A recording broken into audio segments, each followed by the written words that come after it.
Welcome back to Primetime Sports Tuesday. Let's bowl off with cricket. With 3 series victories in their last 4 one-day international meetings, Bangladesh will welcome back international cricket to their shores for the first time in 8 months when they play the West Indies in the first of 3 ODIs on Wednesday. Renata Brown has our preview. The Caribbean side has lost 5 of their last 7 ODI meetings against Bangladesh, including a 7-wicket defeat at the ICC 50 Over World Cup in 2019.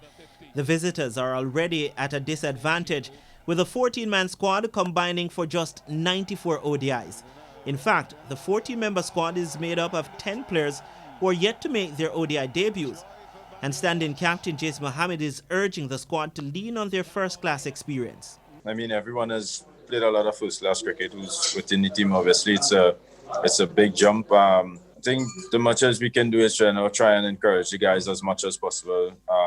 I think the most important thing is the belief within everyone. That is as much as we can do. I think the guys are up for it, and as a coach and a captain, there's not much you can do. It's obviously sharpening up on the skill, but obviously it's up to the individual, how they prepare and how they go in the games. The regional side will go into the series one spinner short as Hayden Walsh Jr. is out of the series after testing positive for COVID-19 while in Bangladesh.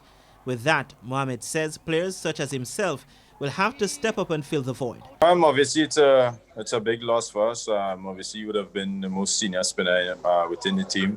So it's a huge loss for us. But in saying that, there's Akil Hussain, who is now our frontline spinner, and myself and Andrew McCarthy. Myself and Andrew McCarthy is going to have to try and fill that role as possible. So he's a huge loss for us.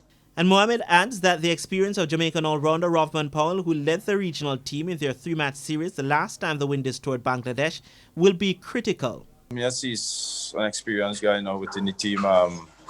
Obviously, he has played in Bangladesh a couple of times, before with West Indies and, in the Bangladesh T20 competition. So, obviously, he will have a fair idea of, the conditions and how the games go in Bangladesh. So, we have been talking, just trying to come up with the best plans and the best ideas that, we can share with the team and, share with each other. So, just give the team, a better chance, when we get on the park to perform well. The first ODI bowls off at 12:30 on Wednesday morning Jamaica time. Renata Brown for TVJ Sports. Meanwhile, West Indies head coach Phil Simmons has stressed the importance of starting the ODI series against Bangladesh on a winning note on Wednesday. The 3-match series serves as part of the ICC Cricket Super League, which counts as points towards automatic qualification for the 2023 World Cup. The top 8 teams from the Super League will qualify for the next World Cup, while the bottom 4 teams will head to the 2022 World Cup qualifier. Simmons says this series is crucial. It's downtown. It's mighty important because they have to catch up in the series. We don't want to be going into the playoffs anymore. So to catch up in the series is going to be hard. So we need to start well. Simmons also backs Jason Mohammed to lead the Windies team effectively in the ODI series. I think he's how shall I say?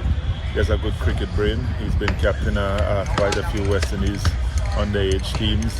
He's been captain of Trinidad already, so he has that pedigree and that ability. So I'm just expecting him to lead from the front. The last time both teams met was in the Cricket World Cup in England, and Bangladesh won that encounter by 7 wickets.